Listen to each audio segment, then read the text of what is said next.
Você acredita que as variáveis biomecânicas têm uma relação direta com as lesões relacionadas à corrida?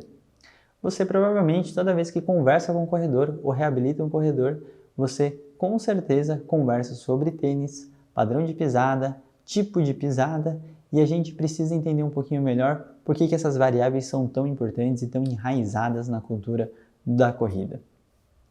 Eu sou Leandro Fukuzawa e hoje a gente vai conversar um pouquinho sobre a temática do meu mestrado, o padrão de aterrissagem do pé ao solo em corredores.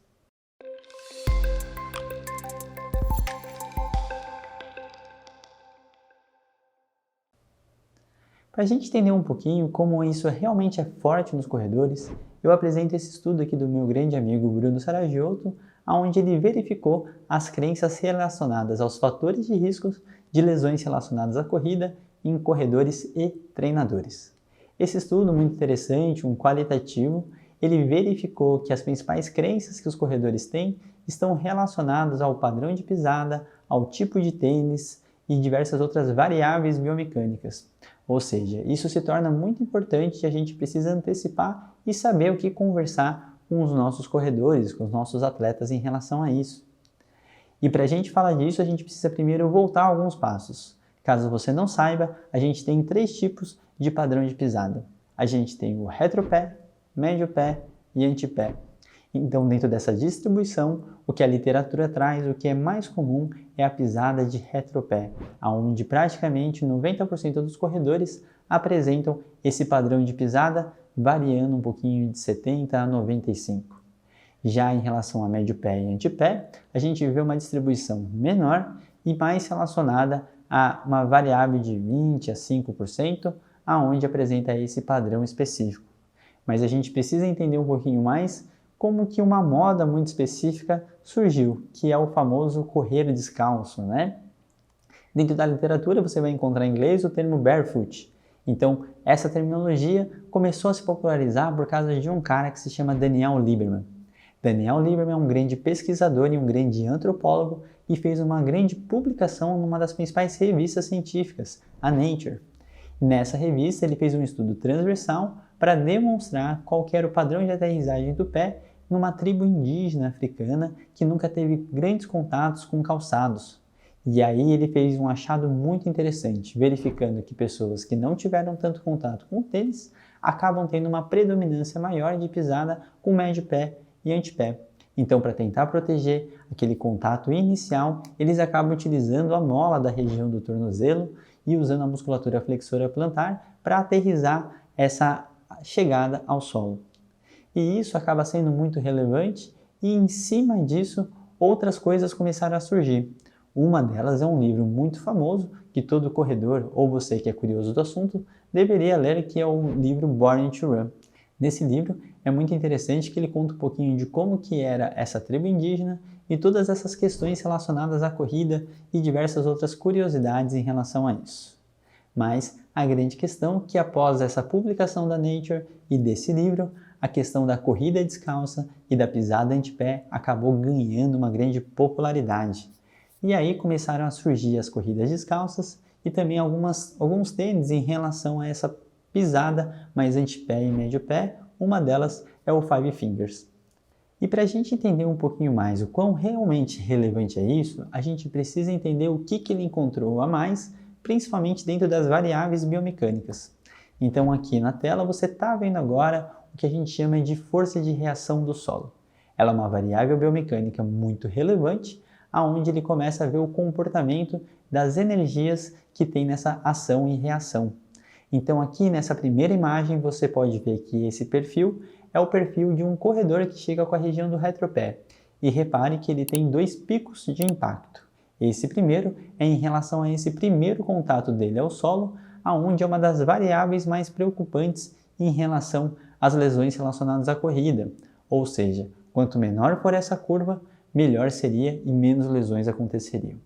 E nesse lado você vai ver a imagem de um antepé, médio pé, aterrissagem, e reparem que aquela primeira curva, aquele primeiro pico acaba desaparecendo.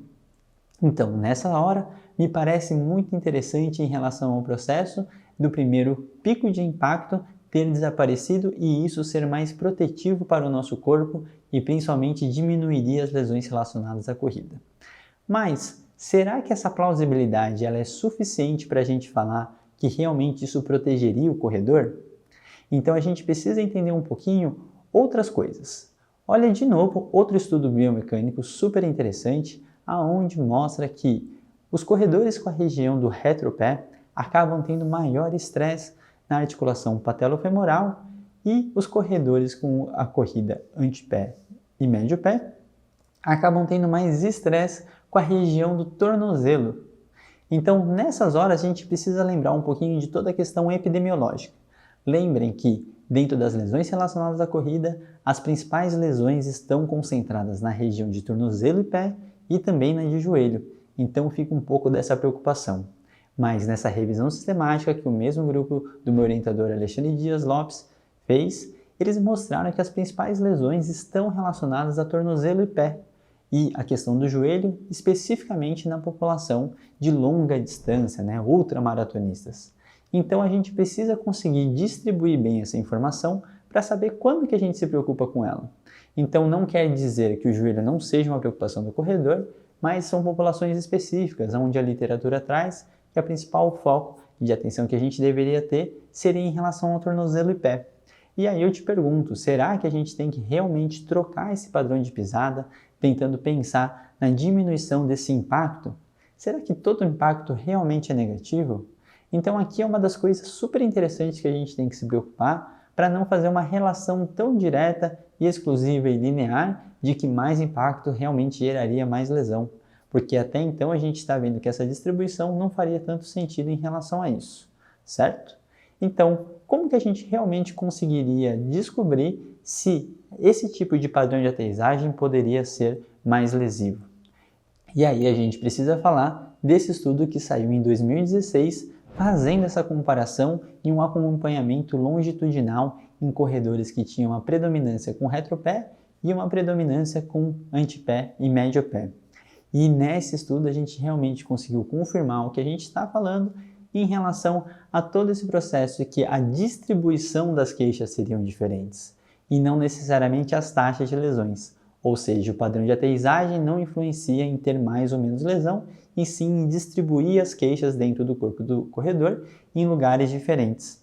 E esse é um achado muito interessante que me faz pensar se realmente todos esses ensaios clínicos em relação à transição de forma de padrão de pisada realmente são necessárias, são importantes. E para finalizar esse vídeo, eu queria falar um pouquinho dos achados que eu tive no meu mestrado. Então, no meu mestrado eu tinha uma grande hipótese.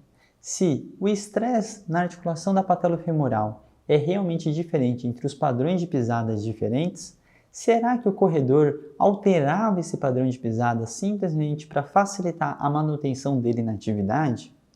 Essa é uma grande pergunta que a gente queria responder de uma forma de compensação e não uma forma de causalidade.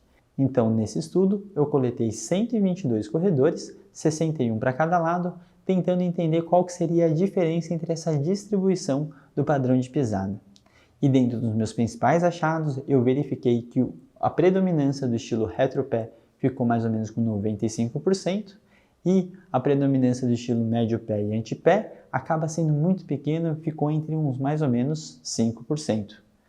E dentro disso eu também fiz uma análise de associação para tentar ver se as variáveis biomecânicas que eu coletei no meu estudo tinham alguma relação com a dor no joelho. E dentro das variáveis coletadas relacionadas ao meu estudo 2D, acabou que nenhuma delas teve uma influência direta, uma associação direta com as dores relacionadas à corrida na articulação do joelho.